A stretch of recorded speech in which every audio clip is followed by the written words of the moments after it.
Hi, and welcome to my channel. My name is Laura Zorza, and I'm a retired Navy veteran.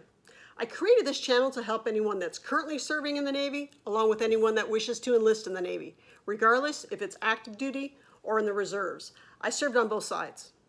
Now today, I want to talk about FTS, full-time support. The question I hear most often about FTS is FTS active duty or is it reserves? And this can be confusing, and I can understand why.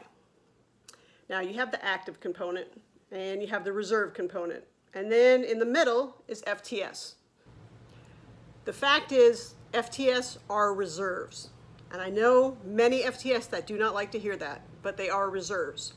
When they enlisted, they signed a reserve contract. But let me take it back a step to try and explain it in a way that I hope you can better understand. As a reservist, you prepare to mobilize, to go overseas. So for instance, I'll say Afghanistan. You do what you have to do at the NOSC, you check out, you go up to Norfolk, do whatever training there, and from there you go to your forward operating base, the FOB. So now you're in Afghanistan. You're serving with other reservists, and quite often you're serving with a bunch of active duty. Now, you're still a reservist.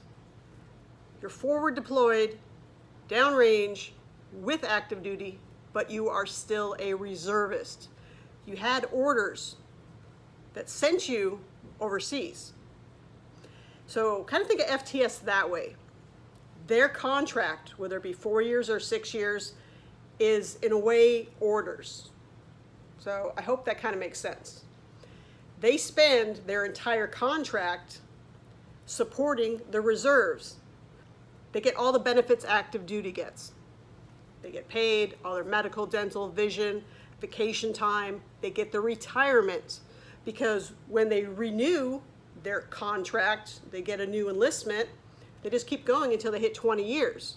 So I hope you understand a little bit better what that is. They are reserves, but they are on active duty status, much like a reservist that is on orders overseas. Let me know in the comments down below if you understand what I'm saying or if I need to find a different way to explain it. Many FTS go to what is called a NOSC, Navy Operational Support Center.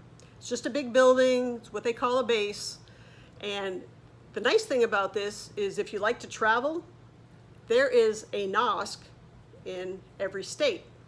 So for instance, I knew an individual, non-prior service, he was an LS Reserves. He had the opportunity to go to FTS. He took that opportunity. And he went from Miami, his first duty station was Wyoming. You will have opportunities that active duty members will not receive. You can also be attached to an air squadron. For instance, I was attached to HCS-4, and that's where I first heard about FTS. They were actually called TARS back then, Training and Administration of the Reserves. I actually had an opportunity to become a TAR. I was an AO at the time, and aviation community was just not for me, so I turned that down. You can go on a ship. There's less ships that are available for FTS, but I have known LSs and BMs that have made more than one deployment.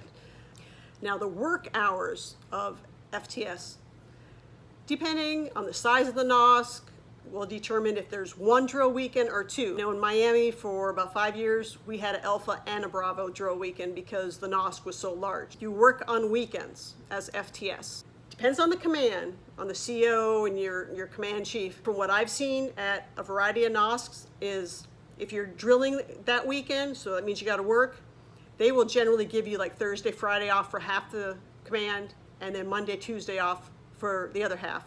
Now, where do FTS serve? I already mentioned they go quite often to a NOSC, air squadrons, a ship. I've known some corpsmen that served on the green side with the Marines, worked at a hospital. I know 2 HM1s that have never been on a ship or overseas.